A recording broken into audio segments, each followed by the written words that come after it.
السلام عليكم ورحمة الله وبركاته. أخا شرفت لله ذا بركة مول الباجوكتان ما أنت وحنا ربعنا الله جرتمو حس الشيخ أو ويدي سدح سؤال بس ضدك تاجرسن إنه حس الشيخ حلو كدر صدو بل السويدية قف السجس قاب كان هروي وهاد لي والله دودي كرا وجاو فيديو كان وحلا جرمة وفيديو اسكودجن إن شاء الله تعالى waxaan soo gali doonaa waxaan soo comments ka soo dhigi doonaa linkiga hoosan ii soo dhiga adiga ku qanac inuu hadalkaas u dhahay inuu u dhihin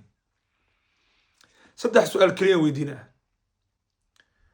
su'aasha koowaad waxay tahay oo asaga xasan sheekh hore ugu jawaab waliba waras in waa kulankii dhuusamareeb uu kula kulmay shacabka meesha jooga su'aasha koowaad waxay tahay xasan sheekhow dalkan nin dictator ah ma joogi karaa ama dalkan dictatornimo lagu xukumi karaa awood dalkan lagu xukumi karaa war ninka siyaasiga ah siyaasiga war ninka siyaasiga ah la doon aamin hadduu amaanadii ku dheelo waqtigaad haysataa iska bax Soomaaliya qof yimaada anaa ka taliyo joogayo ebidkay maya ma dhacayso waad aragteen teeramyada la isku qabtaa marka ay gabagaba gaaraan markay dhamaadaan xataa ma marka la arko wadada ku socotid wada oo waqtiga markuu dhamaado aad ku tagaysid ama aad doorasho inay ahayn waa lagu kaca suurtagal ma aha dalkan marka dictator uu ka yimaado su'aasheeda labaad waxay tahay muddo xileedka lagu doortay goormuu ku egyahay bal noo sheeg adiga hadda dhuusamareeb baa joogtaa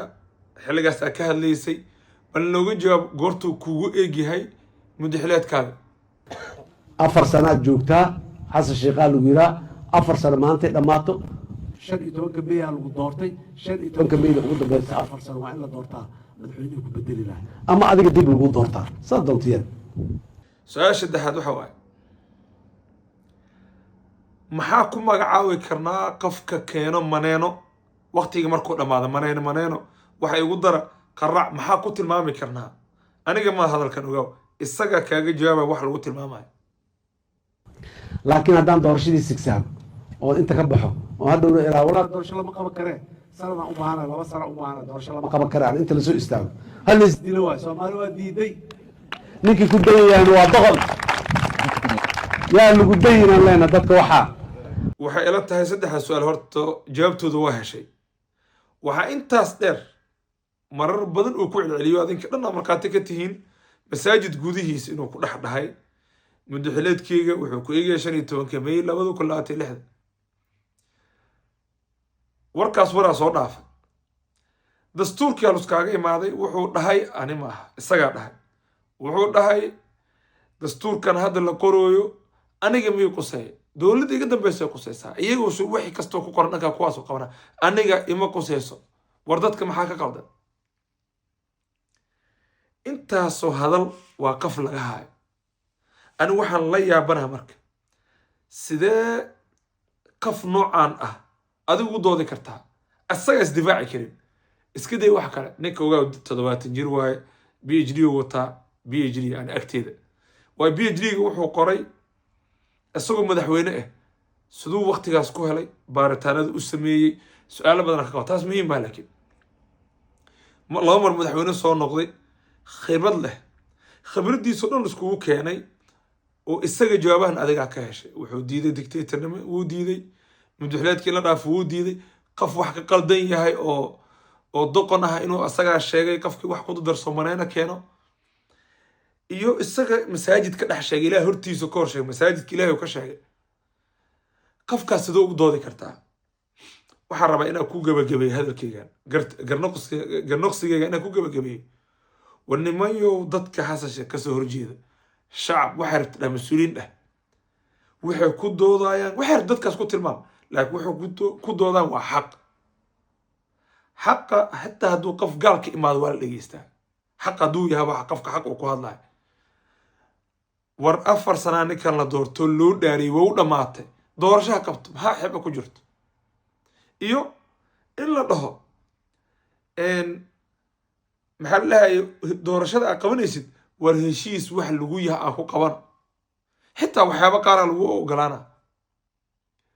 maxaa ku jaba in la war maamul goboleedyadan ku duuleysa marbaa ku rafaadaysid hebel ma tartami kartid aa leedahay war niyow arrintaas ma shaqeynaysa dalkaas u daa igaas maamulaan maamul goboleedkaas tan ugu dambeysa waxay tahay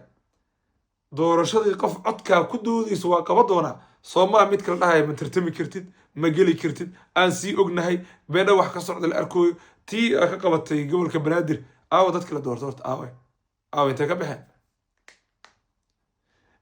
waxaa la magacaawaayey guddoomiyaha la magacaawaya degmo koona waa loo codeeyey marka intaas wax oo lasoo sheegay waa wax wada xaq ah oo run ah adigama waxaa ninkaas ku difaacaysa waa inuu ku darsadaa war xitaa haddii aad dad waxaa jiro ku doodo dastuurka cusub oo u ogolaado waa okay khalaas isaga naftigiisaba aan qaadano wasiir waxaa arkoona ah xildhibaan ogaawna dastuurkaa dhahday xildhibaan wuu ka dhammaad xilligooda ha dhihin adaa hal sana ugu darta maho xildhibaan weli wuu yahay sida dastuurka cusub u dhigaayo wasiirna wuu yahay okay waraxaas dhan ka soo tag aadamadow guddoomiyaha waxa waaye maxaa ladhahay baarlamaanka wuxuu u tartamaya madaxweyne soota dastuurka cusub soo kuma qorna madaxweyne maaha dadkaas waa hogaamiyayaal soo lama dhin waayo madaxweyne uu qoran yahay markuu mushaarnimadiis madaxweynaha koonfur galbeed warkii oo kooban oo koombo ku jiro la joojiyaana banan la jiifayaana banan war maaha qofka hataa haddaad nacab tahay uu xaqu hadlaayo warkiis waa la maqlaa walaa yajrimanakum shana'aanu qowmin calaa an laa tacdiluu icdiluu marka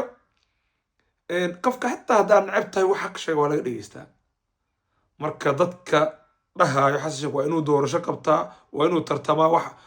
laisku ogolay ku qabtaa waa dad xaq ku wada taagan taasaa idinkaga tagaa assalaamu calaykum waraxmat ullaahi wabarakaatuh